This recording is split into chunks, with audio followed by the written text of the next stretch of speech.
Hello, this is Wayne Christian. Welcome to the Texas Legislative Update. Glad to have you today, and we'll kind of get you up to date on what's going on this week in your capital in Austin, Texas during our legislative session. This week we're going to be talking about the budget, which is the #1 bill that has to be filed and passed during our Constitution. The legislature that meets only once every other year has to pass the budget. Once we pass the budget, we can go home. Quite frankly, I think many times we'd be better off if we did. But this week we'll talk to you from our legislative update about what's happening and about the Rainy Day Fund, what it is, where it came from, and what its purpose is, and why it may be good, bad, or ugly to use part or all. The Economic Stabilization Fund, better known as the Rainy Day Fund, was developed back in the 80s, and it was done in a constitutional amendment that sets aside some of the oil and gas revenue as an emergency fund when bad things occur. And quite frankly, a couple of times in the past history, had we had the Rainy Day or Economic Stabilization Fund, we wouldn't have gone through some of the significant downturns that we did at certain points in our history. So the purpose of the Rainy Day Fund is to help us out in bad times. The trouble we're having in this session, this may not be the end of our bad times. So we're trying to be very careful to put the money where it needs to go and open up free money for things that we want to do or need to do or must do as a government. The Stabilization Fund has currently about $9 billion. And the challenge to find is, where should we spend part of it, all of it, or what should we do? That's the argument. I believe we as conservatives are looking to spend as little as possible, and first, before we spend one penny, look for where we can cut, reduce, and make more efficient your tax dollar in Austin, Texas. Just like in our families and households, we have to pay our bills or we get repossessed. Well, that's what government does in Texas. Unlike the feds, we don't have this credit card called deficit spending. What the comptroller tells us to spend is exactly what we can, not one penny more. So it's forced upon us to live within our budget, which thank God for our forefathers in Texas that did that to us. The Economic Stabilization Fund, or Rainy Day Fund, has about $9 billion in it. And what we're trying to do is the governor, Susan Combs, the Speaker of the House, Chairman Pitts, of the House Legislature, the governor's office, and the comptroller have reached an agreement to find about $800 million. We again found another $300 million. That's about $1.2 or so billion, $1.3 billion that we are able to use for the 4.2 shortage from the last biennium.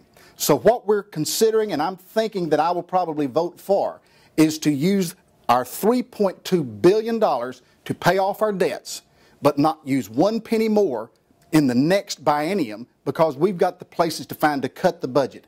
I think that's the compromise you may see passed in the Texas legislature, is using $3.2 billion of the Rainy Day Fund with the agreement we spend no more for the next biennium. You know, the argument has been from the home folks legitimately that we need to find every dollar we can to cut and pull back to save dollars. Well, I want to commend Chairman Pitts and the Appropriations Committee. They have been working hard these past few months and found $800 million in additional cuts, not for the future, but for this past biennium. And I commend them for working hard, scrubbing as hard as they could. It's never a good task to cut in places where people are getting dollars. But I commend the courage of Chairman Pitts and the Appropriation Committee for finding $800 million out of the last budget to use. It's my desire in this budget, and the fight I believe of a lot of my friends here in the Texas House, at least we conservatives, is to use this Rainy Day Fund as little as possible. It's the Economic Stabilization Fund. But we are committed and agreed to about $3 billion to use in the Rainy Day Fund for this previous session. Understand, there's two different budgets we're working with here. The bills to use the Rainy Day Fund, we're saying, are for last session, last biennium. And that's where we're talking about using it. $3 billion there. I think it's 3.2 is the current projection. We hope to use even less before the vote is out. But that's to go back and pay for those areas in state government where we're in debt. In order for us to use the Rainy Day Fund, the forefathers put a good rule in there that would make sure we just can't spend it any time we wanted to. And it's a constitutional amendment, by the way, that you, the voters, gave us instruction, which means it takes a 3/5 vote of the Texas legislature, which are 90 members out of 150, have to vote in order to raid the Economic Stabilization Fund, better known as the Rainy Day Fund. And we've done a better job than most, but it hurts to not have as much as everybody really wants. But to continue to be the economic beacon of these United States, Texas has to be very, very careful not to spend all of our savings, and that's the Rainy Day Fund. So that we hope to fight for, to retain as much as possible to make sure that the years ahead are as good in Texas as the years we've experienced. It's not good times anywhere, but Texas has done better than most. And the rainy day fund is one reason we don't need to rate it completely. You know, sometimes we get hung up in the moment. And we in Texas, our forefathers gave us about 5 months every other year, which was a smart move in government. The less we're here, the less damage that can be done.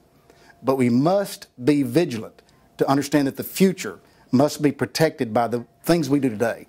Texas is great. Texas is strong because we've been responsible. And as your legislature, we in this Capitol must maintain that security that we've been allowed to be the #1 business producer in these United States. And for the future, we need to move beyond the budget and look ahead, not just at the current moment, and understand that to protect our future, we must maintain our conservative strength by watching the budget and making sure we're safe for the future.